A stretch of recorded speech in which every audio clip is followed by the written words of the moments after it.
falling down all around this empty town. Hello, my name is Miss Sundaram. I teach biology in the high school. And Chris, he doesn't like me calling him Christopher. He likes me calling him Chris. Chris is in my 5th period class. The class is actually this year, my 5th period was one of my favorite classes. The kids were amazing. Every day I would come in and, we always had more of laughing moments in the classroom because we always had some students who always acted like clowns, but they were really good kids too. But there was one day when I had a small incident with Chris, which kind of escalated to the next level, and that's what I would like to discuss here, and what I felt during that time. And it was towards the end of the year, as you remember. It was. And it was mid-May or something. And do I give you guys a lot of homework? No, you don't even give us homework. There you go. Now that being said, when I had asked you guys to do something because Regents is approaching and I needed you guys to do some work at home, I expected that out of you. You came in late. I did come in late. Because you had escorted someone somewhere. I'm not going to say who that was. But when Chris comes in, with a late pass, and I tell him to have a seat because I have other kids to focus on. I said, before I even start teaching, I'm going to check your homework. It didn't take you much long to tell me, Miss, I don't have the time to do it. Yeah, I did. And what happened? What did I do? I don't know. You said I know you said something like you rung up that person, and I didn't like it because you said, yeah, you have a girlfriend now. You don't do your homework, and that really got me mad because it's like it was not because of that, and then she said something else, and then she started like raising her voice. I did. And then I was like, Miss, you don't have to yell. Calm down. And then Nobody tells a teacher to calm down. I know, but still, that's the last like, thing you want to tell a teacher. I just don't like being yelled at, but like, so what happened? And then like she's like, don't disrespect me, and then this and that, and then she kicked me out, and I was like, damn, I got kicked out. And then I was just walking out, and I was like, all right, I don't know what to do. But then like, I was like, I felt a little bad because like I should have never done that. And I know better than that. And I should have just let her say what she had to say and should have just been quiet and listened, pretty much. So. As a matter of fact, I also felt very bad that I had kicked you out of the classroom. But I got to do what I got to do, right? I have to let students know that I run the class. I know, not but like, you. I feel like sometimes you, like, I go over the top? Yeah, like with me, like, let's say if somebody else didn't do their homework, let's say if somebody else came late and they didn't do their homework, you would have never reacted like that towards them when because I had a lot of pressure on me because the Regents was approaching and I needed to make sure that you get your work done. There's no need to come into the classroom without doing your homework because I was going to go over the answers. So what's the use of me going over the answers when you have not even tried?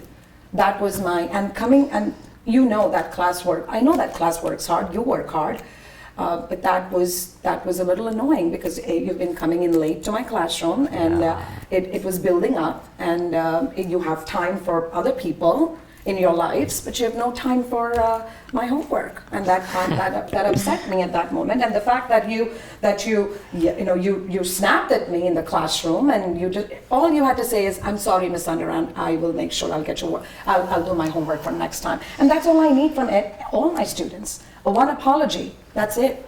So, Chris, that obviously you reacted to something that was said to you. Why did you react that way?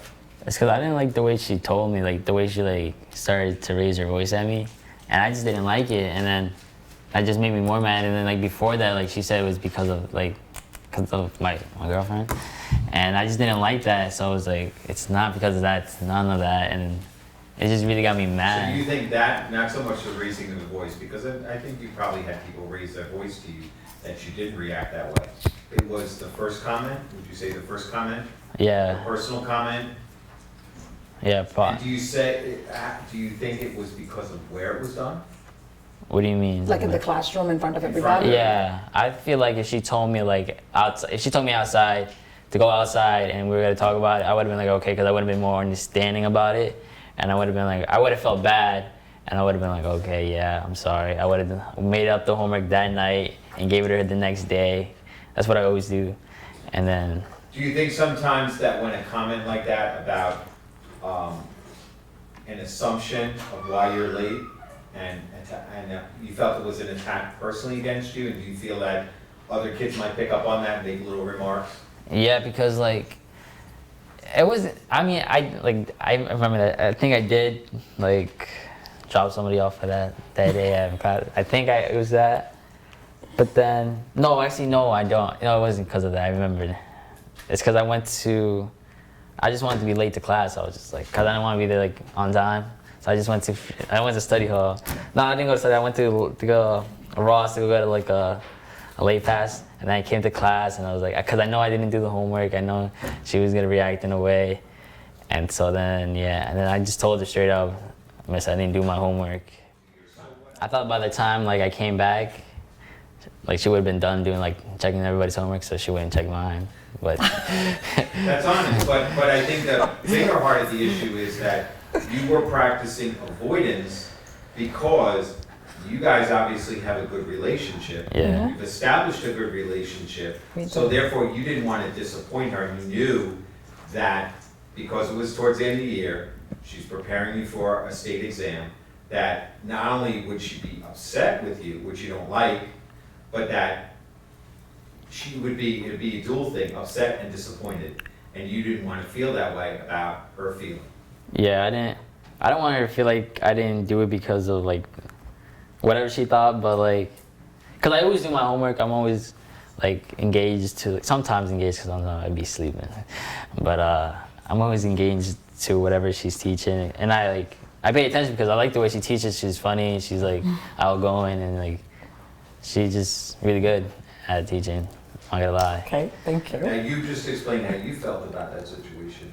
Sandra, how did you feel about it? I was hurt. I was hurt because like he said, my relationship with my students in that classroom is really good. It's not just with him. I think every student I've had, I have a good relationship. I've been able to pull everybody in that classroom. Yeah. And that's what hurt me. And I thought, yes, you probably are right. That was sensitive that I called you out on your girlfriend. And after you snapped at me is when I realized that I probably should not have said that out loud. I was hurt. It was weird after I was hurt that you yelled at me back and you walked out of my classroom. It was weird after that, like 2 or 3 days. It was just awkward. Did you come in next day to class? It was a Friday, but yeah, I did come in Monday. You came in, but then I was just quiet. I didn't speak. But I remember I asked you a question or something, and you answered, and I was like, "That was awesome," or something like that. Yeah. Yes. And then that's when it just fixed everything. Everything just went back to place after that. Now you just said you came on time, so that's one thing. Yeah. But how did you feel that first day back? So that Monday, I just felt like into her class. Before that I had study hall, and I would just talk about it was just gonna be mad weird, and hopefully like nothing bad happens, because I just didn't want to get in trouble or like whatever. So I was just like, I'm gonna just be quiet and like just pay attention and just come on time and do whatever she asks me to do. Very much. I was actually going to call your parents that day, but I said I'm going to wait for one more day and see how he behaves. If you had cut my class on Friday, I probably would have called home, because I thought it was an easy fix. But if you had, I don't know how badly you were hurt or how sensitive you were, but then when you came in Friday, I thought that this was okay. Hearing Chris and how he felt caused you to take pause in terms of your own reflection on it going forward with your students. This year is over. Next year, I'll hold myself back. If there are students like Chris who they don't do the homework. They maybe they don't have the time. Like I'm like in the back of my head, I'm not thinking of all that. I'm just thinking of, oh my God, they need to get their work done, and I want to see if they know what they're doing. And I tell them, if you copy, that's a waste of your time. You need to do it on your own.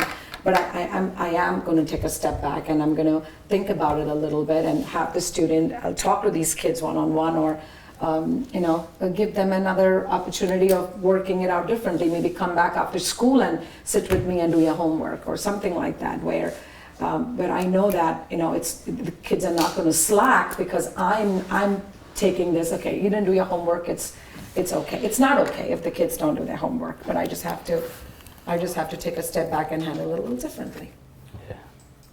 Alone, I feel the rain crashing down all around this empty town. I'm searching for the lost and found, but you don't care, you're unaware. Keep moving like the scars aren't even there. It's in the